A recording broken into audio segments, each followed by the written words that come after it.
बिराद गिदिर मोनसे प्रग्राम दिल्लीयाव दुलाराय बर' फरायसा आफाद मेनलि बर' थुनलाइ आफाद बिथांमोननि दैदेननायाव हारिमु आफाद बिथांमोननि दैदेननायावहाय मोनसे महोत्सब बड'लेण्ड महोत्सब जानानै थांबाय। नाथाय बेवहाय सोनाब बंग पश्चिम बंग दुलाराय बर' समाज मेस आफादखौ खावलायहराखै।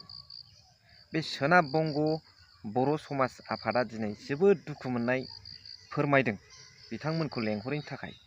फैबाय थानाय गोलाव समनि बे रिभलिउसनाव बा आन्दलनाव बिथांमोनाबो गोबां सहाय होदों। लोगोसे बर' हारिखौ साबना हामना खालामनायाव बिथांमोना हारिनि थाखाय गोबां कन्ट्रिबिउसन दं बिथांमोना फोरमायदों। बेखौ नोंथांमोना ससियेल मिडियायाव नुनो मोनबाय जानांगौ।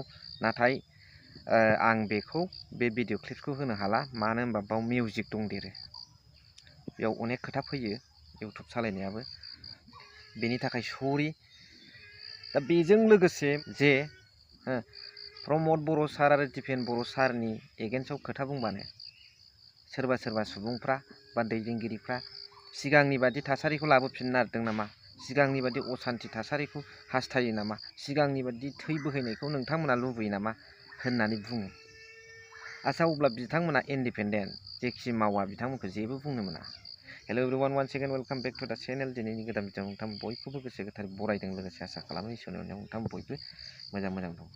खोथाया जाहैबाय मा, पश्चिम बंग दुलाराय बर' समाज आफादनिफ्राय मोनसे गोथौ दुखु मोननाय फोरमायदों। गोलाव सम बर'नि जांख्रिथायाव बिथांमोनाबो गोबां मदद होदों। आखाइयाव आइजें लानानै दावहा नांग्रा बिथांमोनखौबो गोबां आश्रय होदों। सरकारा बै समाव सोनाब बंगआव बिथांमोनखौ थानो थाखाय आश्रय होनो नाङा होनसेयावबो बिथांमोना साजाखौ सहायनानै बिथांमोना बर' हारिनि आंगो होननानै खामानि मावनानै बिथांमोनखौ माखासे हेल्प खालामदों, सहाय होदों। बे समाव बिथांमोनाबो दुखु खस्थ' सैनांदों आरो बर'नि बे गोलाव संग्रामाव बिथांमोना गोबां मदद होदों। आरो बर' हारिखौ आपलिफ्टमेन्ट गोजौथिं दैखोलांनायनि खेथ्रआवबो बिथांमोना गोबां कन्ट्रिबिउसन दं होननानै बिथांमोना सोनाब बंग दुलाराय बर' समाज आफादनिफ्राय फोरमायदों।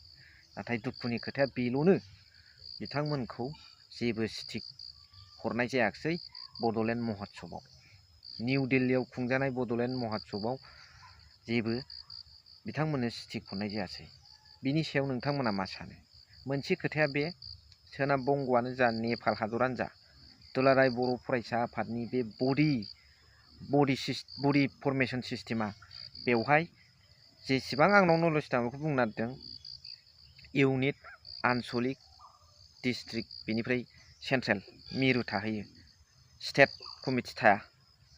जेब्ला मिरु होनोब्ला बेंगलानो जा, नेपालानो जा, बांलादेशआनो जा, बर' एस ए होल बर'आ गोग्लैजोब्बाय। नाथाय डिस्ट्रिक्ट होनोबा डिस्ट्रिक्ट बाय डिस्ट्रिक्ट बे कमिटि आरो स्टेट होनोब्ला आलदा स्टेट वाइज। बर' साहित्य सभानि खेथ्रआवबो बेनो आंनि नुनायाव बुजिनायाव बे बडि फरमेसन सिस्टेमा। दा स्टेट होनोबा स्टेट वाइज मिटिं जायोबा अबेखौबा नों थाथ'नाय, जेरैहाय डिस्ट्रिक्ट वाइज मिटिं जायो, बेनिफ्राय गेस हिसाबै सोरखौ लेंहरो बे आलादा खोथा। नाथाय बे मिरु होनहैयोबा बे सेन्ट्रेल आखायाव लानाय खामानिबा बे नेपालावनो था, बांलादेशआवनो था, बेंगलावनो था, गासिबो एसे अल बड' गोग्लैजोबो। दा अब्ला बर' थुनलाइ आफाद एखमब्ला बर' समाज आफादखौ नेग्लेक्ट खालामो, बेखौबो मा बावनानै थांसै नामा? सोनाब बंग मेस दुलाराय बर' समाज आफादखौ बावनानै थांसै नामा? जेरैहाय बाथौनि थारिखखौ बावदों बिथांमोना, हलिदे मोनखायो, बन्द' सान, बेखौलाय मारै बावनायनि प्रश्न फैनांगौ बर' थुनलाइ आफादनि दैदेनगिरिफ्रालाय बाथौखौलाय।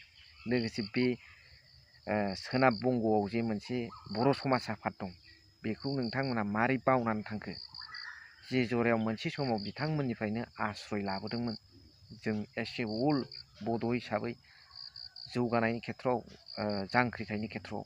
दा बे बाथ्राखौ फिननाय बिदों बिथांमोना सोनाब बंग मेस बर' समाज आफादनिफ्राय फिननाय बिदों बिटिआरनि CM प्रमद बर' सारनाव, दुलाराय बर' फरायसा आफादनि आफादगिरि दिपेन बर' सारनाव, बर' थुनलाइ आफादनि गाहाय नेहाथारि नीलकान्त सारनाव, बिथांमोना प्रश्न खालामदों, सोंनाय खालामदों आरो बे क्लियारिफिकेसनखौ नोंथांमोना थाबैनो होनांगोन।